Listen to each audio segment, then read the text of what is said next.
안녕하세요. 자, 오늘 저희는 2025년 5월 20일, 그러니까 레오 14세 교황님의 첫 일반 아련으로 함께 들어가 볼까 합니다. 네. 바티칸 뉴스 생중계 기록을 토대로 이 첫 공식 석상에서 교황님이 어떤 메시지를 주셨는지, 또 그 의미는 무엇일지 좀 깊이 살펴보려고 해요.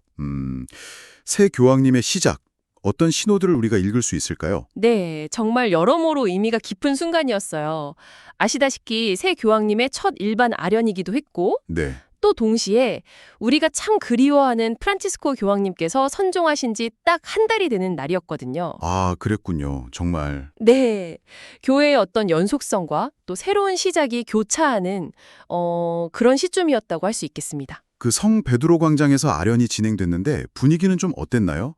뭐 여러 언어로 복음 읽고 교황님 교리 교육 이어지는 건 익숙한 방식이었는데요. 네, 그쵸. 프란치스코 교황님 때 휴가됐던 중국어, 폴란드어 이런 언어들도 그대로 있었고요.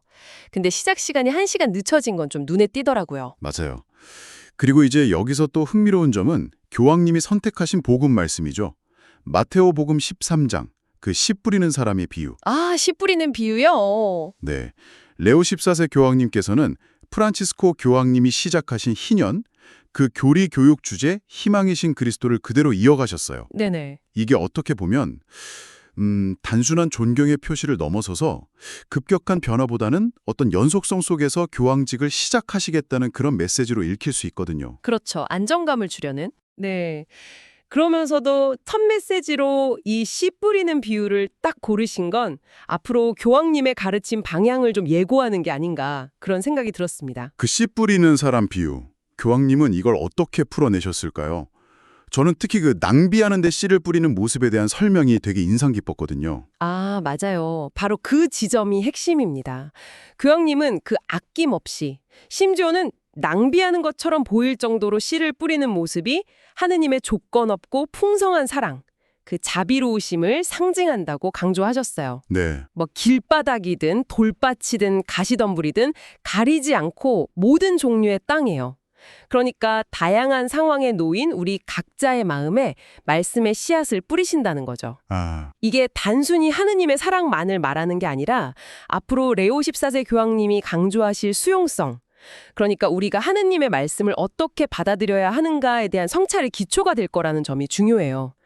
모든 비유의 어머니라고도 불리는 이유이기도 하고요. 그렇군요. 참 반고흐의 씨 뿌리는 사람 그림을 언급하신 것도 흥미로웠어요. 예술을 통해서 신학적 메시지에 다가가려는 시도였죠. 아, 맞아요. 그 그림 언급도 있었죠. 모든 종류의 땅에 뿌려진다는 말씀. 이게 우리 각자에게는 참 큰 위로가 될 것 같아요. 그럼 이 비유가 우리에게 주는 의미는 구체적으로 뭘까요? 네, 이 비유는 우리 스스로에게 계속 질문을 던지게 만들어요. 나는 지금 어떤 땅이지 하고요. 나 자신을 돌아보게 하는군요. 그렇죠. 근데 중요한 건 우리가 뭐 완벽한 좋은 땅이라서 희망이 있는 게 아니라는 거예요. 그게 아니라 하느님께서 먼저 이렇게 아낌없이 씨앗을 뿌려주시는 그 너그러움과 자비, 그것 때문에 우리가 희망을 가질 수 있다는 거죠. 아, 하느님의 은총이 먼저라는 말씀이시네요. 네. 그리고 동시에 우리 각자가 그 말씀을 잘 받아들여서 열매 맺는 더 좋은 땅이 되도록 노력하라는 그런 초대이기도 하고요. 어쩌면 실패나 헛수고처럼 보이는 순간에도 하느님의 사랑은 계속해서 뿌려지고 있다는 그런 희망의 메시지인 거죠. 아련 중에 여러 언어로 인사하시는 모습도 빼놓을 수 없잖아요. 특히 저희 대한민국 순례단에게도 따뜻한 인사를 건네셨다고 들었습니다. 네, 맞습니다. 그리고 페루에서 오래 선교하셔서 그런지 스페인어 인사는 직접 하시고 또 영어가 모국어시니까 영어권 신자들에게도 직접 요약이랑 인사를 전하시는 모습, 그런 걸 보면서 교황님의 소통 방식도 좀 엿볼 수 있었던 것 같아요. 네, 그렇죠. 그리고 맺은 말씀에서는 지금 분쟁으로 고통받고 있는 가자 지구에 대한 인도적 지원을 또 간절히 호소하셨고, 네. 그리고 선종 한 달째를 맞은 프란치스코 교황님을 기억하는 시간도 가졌습니다. 이런 모습들이 교회가 선포하는 희망의 메시지가 그냥 이상적인 이야기가 아니라 이 세상의 구체적인 고통과 동떨어져 있지 않다는 것, 그 안에서 함께 아파하면서 길을 찾으려는 노력과 연결되어야 한다는 걸 보여주는 것 같아요. 자, 그럼 오늘 이야기를 좀 정리해보면요.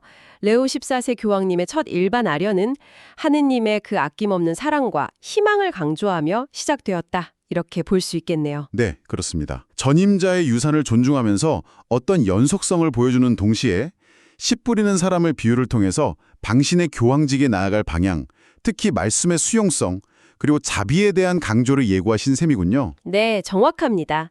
그래서 마지막으로 이 시간을 함께 하신 당신께 질문 하나를 남기고 싶습니다. 교황님은 씨앗이 온갖 종류의 땅에 뿌려진다고 하셨잖아요. 네. 지금 당신의 삶이라는 땅은 하느님의 말씀을 받아들이기 위해 어떤 모습으로 준비되어 있나요? 어쩌면 완벽하지 않아도 괜찮습니다. 씨 뿌리는 분의 그 끝없는 너그러움을 묵상하는 것이 당신의 오늘에 어떤 새로운 희망과 영감을 줄 수 있을지 한번 잠시 생각해 보시면 좋겠습니다.